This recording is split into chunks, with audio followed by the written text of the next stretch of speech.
எங்களுடைய திட்டங்கள் எல்லாமே மக்களுக்காகத்தான். எங்களை பொறுத்தவரை எந்த சுயநலமும் இல்லை, பொதுநலம்தான், மக்கள் நலம்தான்.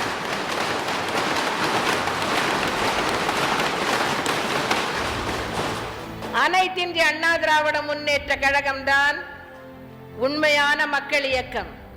மக்களுக்காகவே தன்னை அர்ப்பணித்துக் கொண்ட இயக்கம், மக்களுக்காகவே தன்னை அர்ப்பணித்த தலைமையை கொண்ட ஒரு இயக்கம்.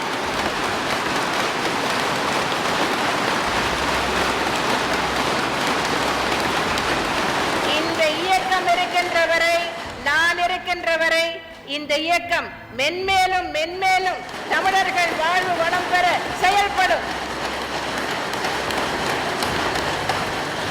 எனக்கு பின்னாலும் இன்னும் எத்தனை நூற்றாண்டுகள் வந்தாலும் அனைத்து இந்திய அண்ணா திராவிட முன்னேற்ற கழகம் மக்களுக்காகவே